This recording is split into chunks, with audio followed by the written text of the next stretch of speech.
Hey guys, welcome back to Art Ninja TX. Thanks for tuning in. So today we're going to do a lot of painting.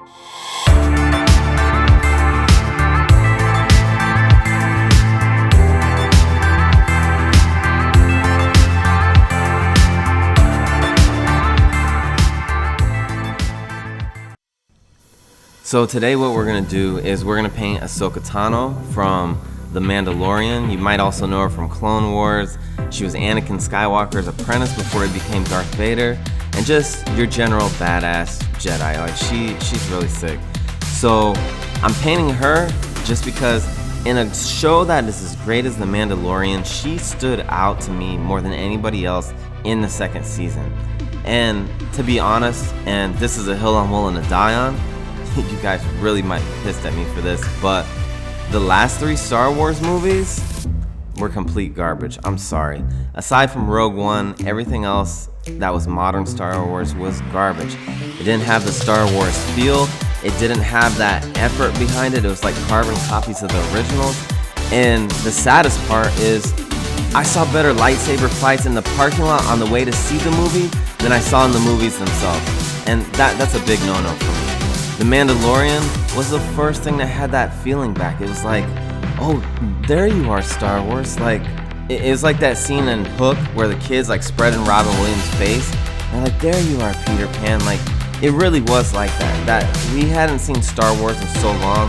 Mandalorian came back and it reminded us what Star Wars was. And that's why I'm painting this. I was trying to do my best to get this done and ready by the time Comic Palooza rolled around. But there was just no way. There was just too much going on in this painting, too many figures, and too much stuff to do to get ready for con in general.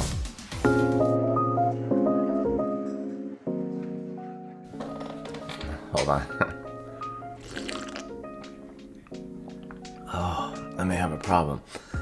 But yeah, so I'm super excited for it. I really like what's going on here. I wanted the background not only to be reflective of the show in terms of like that samurai-esque background. I really thought that was cool, but without overdoing it, I didn't want it to be all about that.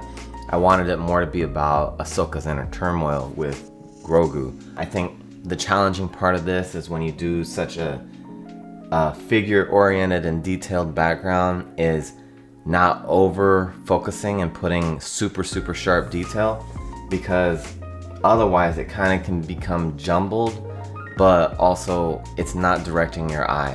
Your eye naturally is going to want to go towards the more focused image, the image with the more intense colors, and it also follows lines and all that sort of stuff. All that stuff is part of composition, but I always kind of like to use the focus and the colors to direct your attention. I use lines sometimes, but you don't always have an option for that.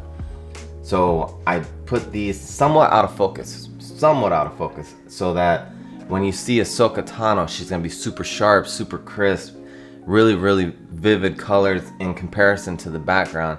It's gonna direct your attention there, and that way as your eyes look over everything, you're gonna see a story, but it brings you right back to the subject, and that's the goal.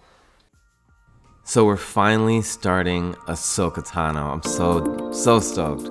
Now, on this one, it's gonna be the opposite of the background. I wanna go crazy on the detail, and that means texture.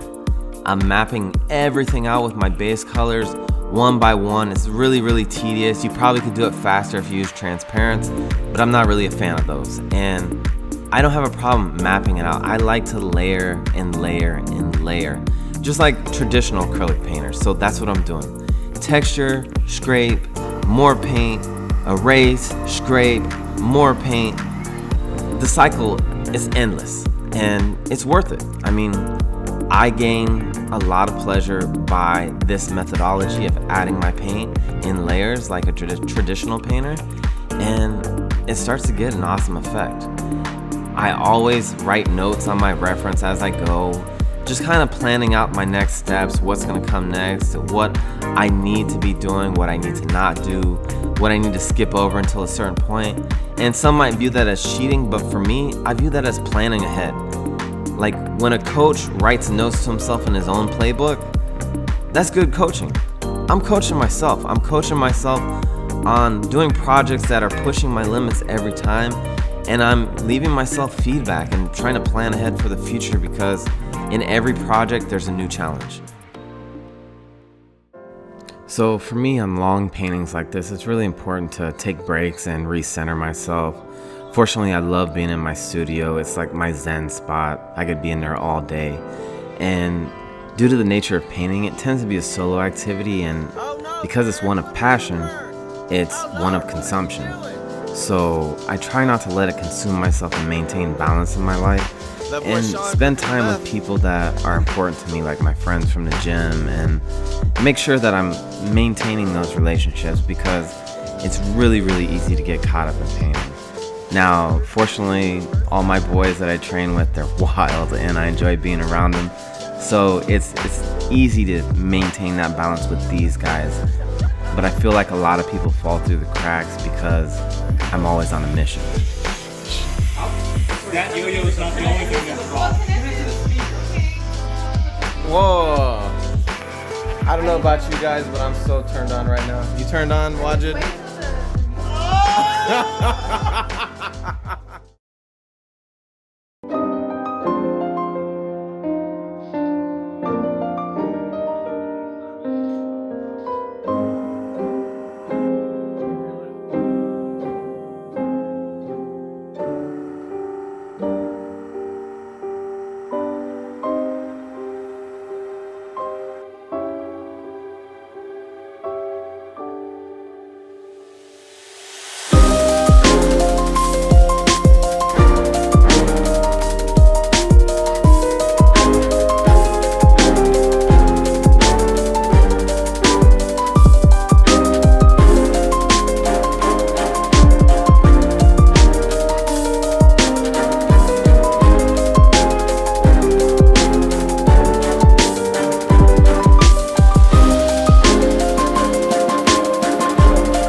So I just want to thank all of you for watching my videos and supporting our Ninja TX. Your support means everything.